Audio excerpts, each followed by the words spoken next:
Welcome to the Be on the Move podcast, hosted by Andrew Ronchetto. Through thoughtful conversations, we explore how innovation fuels growth for humanity, uncovering the stories and ideas that shape lasting impact. And now your host, Andrew Ronchetto. Hey there, and welcome to another episode of Be on the Move.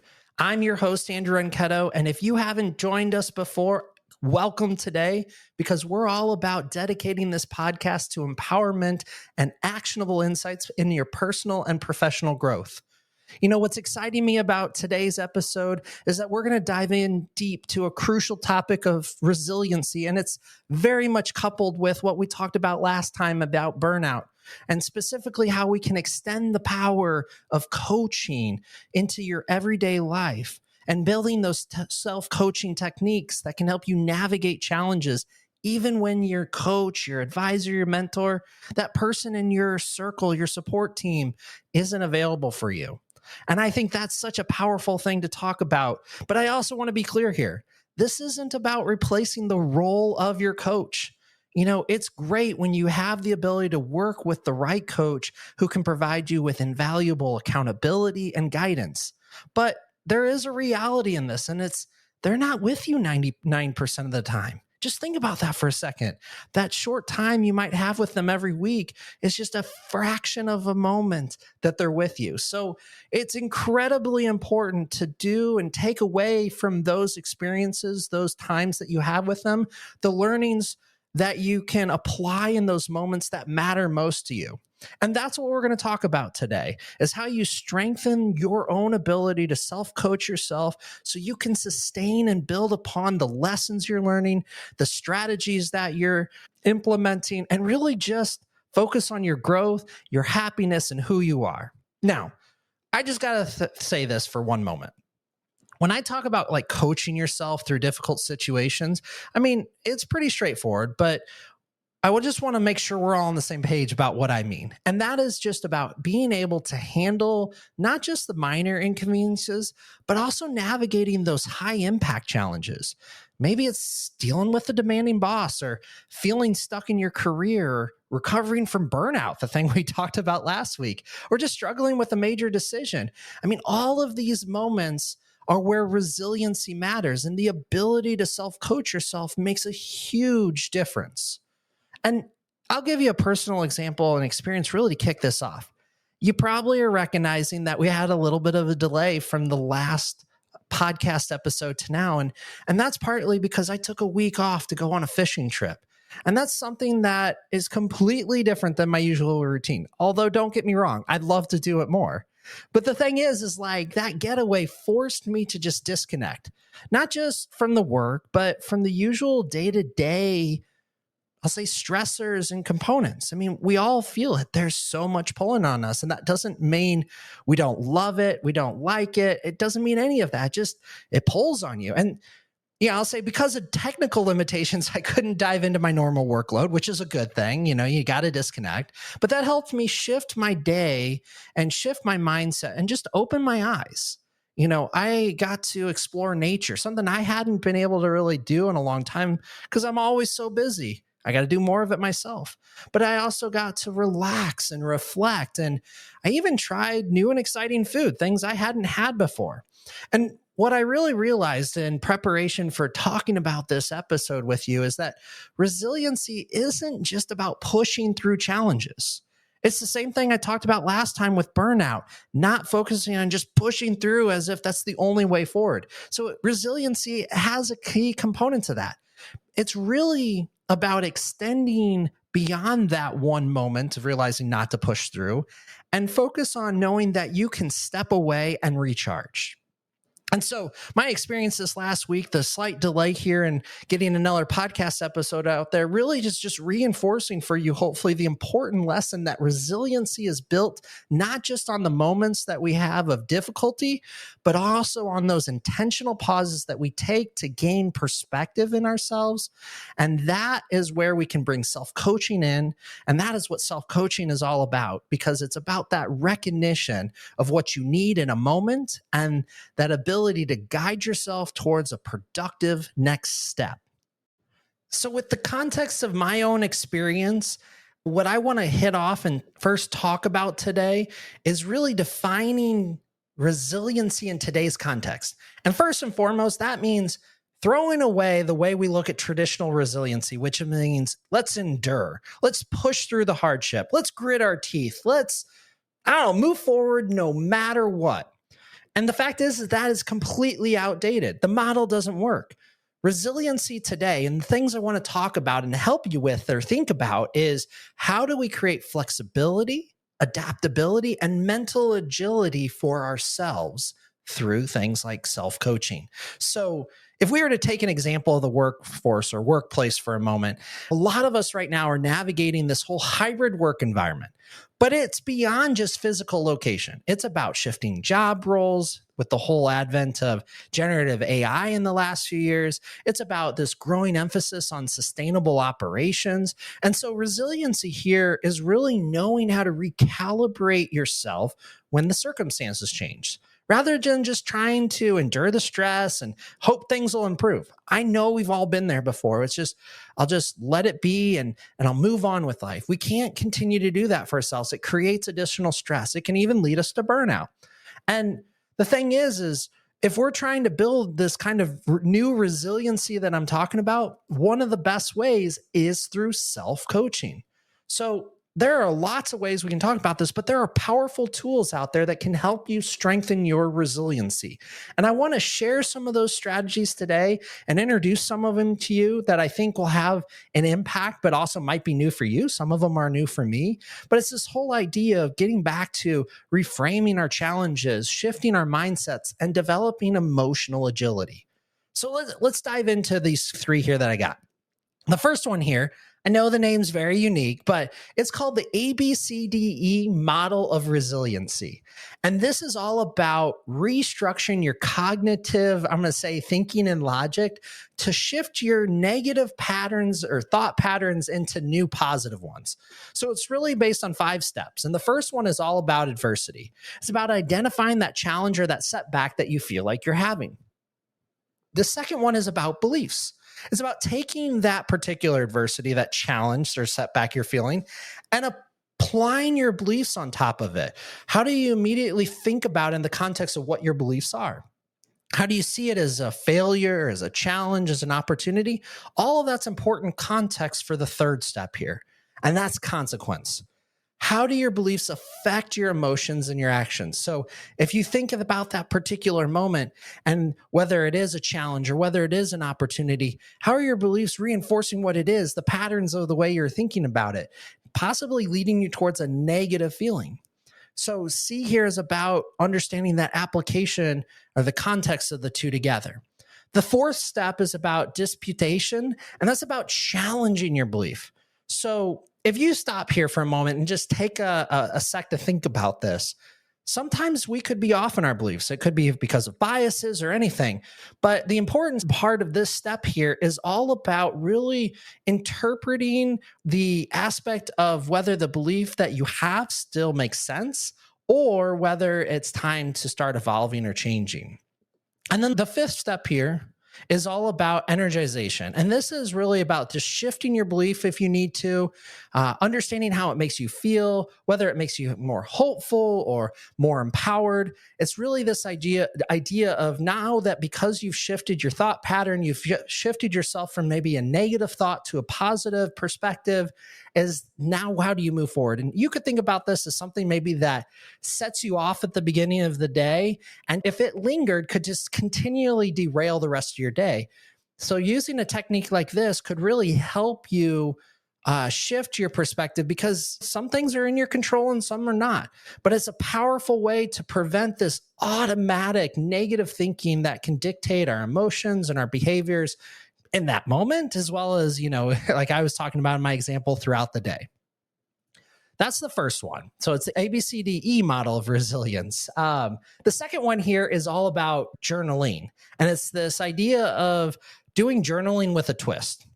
Traditionally, when we talk about journaling, it's always recommended to us that we vent our emotions. And we might use structured prompts like, what was the challenge today? How did you feel? How did you face it? How did you respond? Or what was a setback you had? How did you handle it? What did you learn from it? Or what's this belief about yourself that you have? And how did you reframe it? I mean, those are all great things, but that's not what we're talking about when we talk about journaling with a twist. The idea here is really around, I'll say, setting this tone of thinking about journaling in the moment and using it to train your brain to look for opportunities rather than just dwell on the difficulties.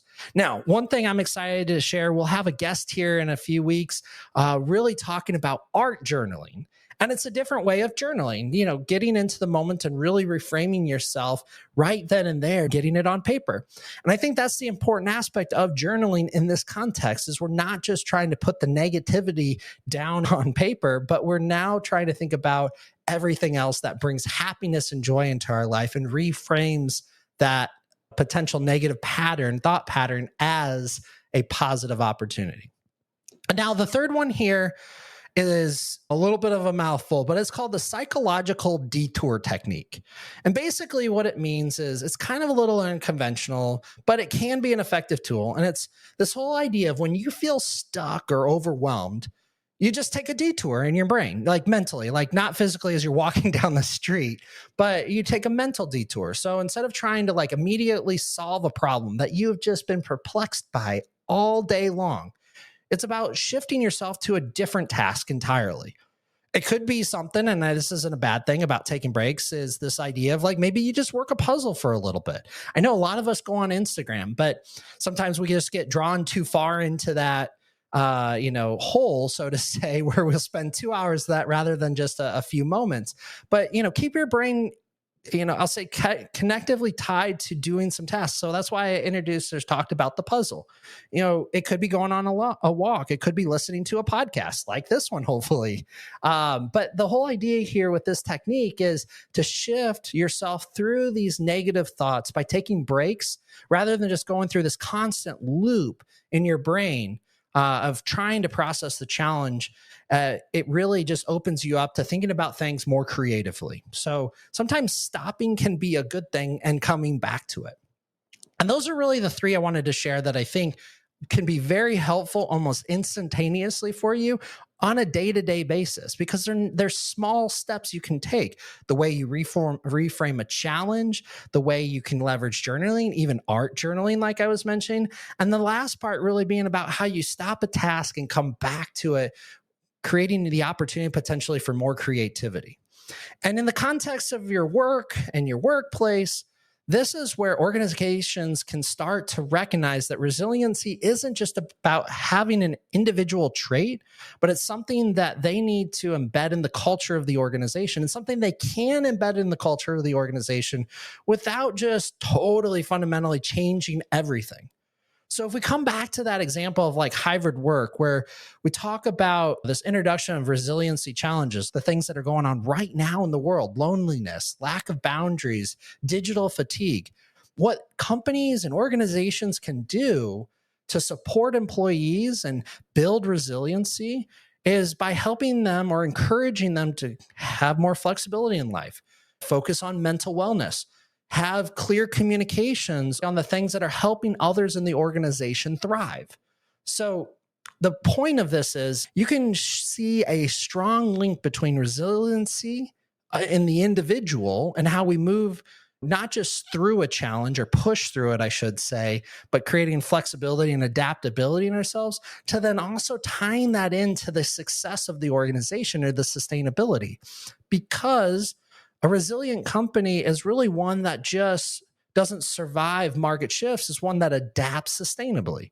And the same can apply to individuals. So sustainable resiliency, to take it another step deeper here, means knowing when to push forward and when to rest. And that's what I bring back to what I was talking about at the beginning with my experience in taking a pause. Is I could have pushed forward through the technical challenges to get another podcast out on the normal schedule, and it just wasn't going to happen. I could have probably figured it out though. And I just decided to take a break and rest. And that is the aspect of me self-coaching myself. And when needed, I would say get help from others. In that particular case, I didn't need help, but sometimes you do. Now, The next thing to kind of bring this up, so as we talk about what resiliency is in today's context, we talk about some methods you can apply right now and how it really builds into sustainable organizations, is this whole idea that when you can get self-coaching in the right direction for yourself, it can be very powerful.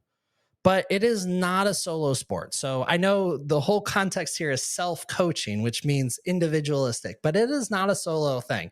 It's about thriving within your support system. And that means having the mentors and the coaches and the advisors to help you. If you look at a professional athlete, like a runner, if you look behind the scenes, their team is massive. And really, each of us need that team supporting us mentally through those tough competitions or those tough meetings. It's those external perspectives that help us see the blind spots, provide accountability, and amplify our own resiliency. And one of the things I'm going to bring in here, this is a great way.